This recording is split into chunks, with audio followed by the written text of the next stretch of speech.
Bonjour tout le monde, une petite vidéo parce que j'en ai l'élan aujourd'hui sur un thème qui m'est venu, qui est la liberté. Qu'est-ce que la liberté?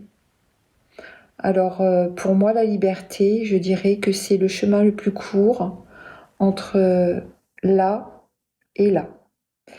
En fait, entre la tête qui comment dire, entre le mental qui va vouloir absolument tout contrôler, qui va vouloir faire que l'extérieur, le monde extérieur, le monde dans lequel je suis, que ce soit l'univers social, l'univers économique, enfin bon, peu importe, la famille dans laquelle je vis, qui va vouloir faire que cet environnement dans lequel je baigne tous les jours, qu'il soit en accord avec moi. Donc ça, c'est le mental qui veut que tout soit juste, que tout soit cadré, que tout soit contrôlé.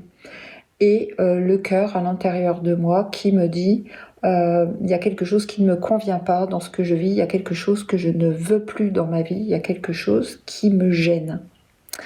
Le cœur dit je ne me sens plus alignée avec ce que je vis là, ou je ne me suis jamais sentie alignée. Alors la liberté, ça serait ce mouvement de pouvoir dire je reprends ma responsabilité et j'accepte de regarder à l'intérieur de moi ce qui n'est plus en phase avec l'extérieur. Et plutôt que de me dire tout l'extérieur conspire à me nuire, tout l'extérieur ne fait que me montrer des mauvaises choses, la politique, enfin peu importe, hein, je vous laisse, la liste est très longue.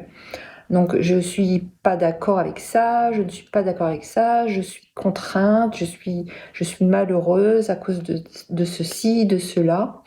Eh bien non, le chemin le plus court pour être libre, ça serait de laisser tomber ça, sans dire qu'on le jette, c'est-à-dire de le mettre de côté et d'accéder à l'intérieur de nous et de dire qu'il y a des choses que l'on peut changer et que notre vraie liberté, c'est notre souveraineté.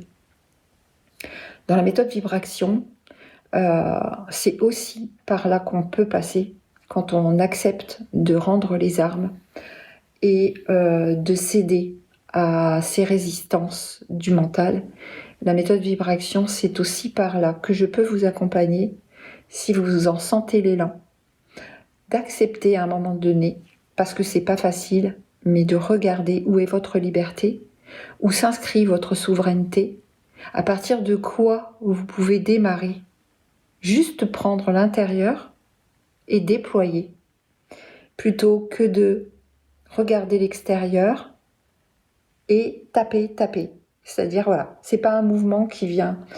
Il faut pas attendre d'être sauvé par ce qui se passe autour de nous. Il faut juste regarder à l'intérieur de nous. Et en fait, c'est ça la richesse, c'est de se dire qu'on n'a pas besoin en fait de l'extérieur finalement, parce que l'extérieur, si on attend après lui, euh, forcément on peut attendre longtemps après beaucoup de choses, alors qu'à l'intérieur tout est déjà là. Voilà. Mais il faut mettre l'impulsion, il faut démarrer ce saut qui va de là à là. Il faut faire le saut, il faut franchir le mur de la peur, comme dirait Hélène, et accepter de regarder à l'intérieur de soi, même si ça vous semble difficile. En tous les cas, si vous êtes prêt, si vous êtes prête, moi je suis là. Et dans la douceur, dans la compassion, dans l'écoute et dans la bienveillance, je vous propose de vous accompagner dans ce chemin. Voilà, c'est tout simple. Je vous souhaite une bonne journée. Ne prenez que ce qui résonne, c'est important. Si ça vous parle, n'hésitez pas un instant. Laissez-moi un message ou prenez contact avec moi. Le lien de mon contact est dans la bio. Voilà, à bientôt. Au revoir.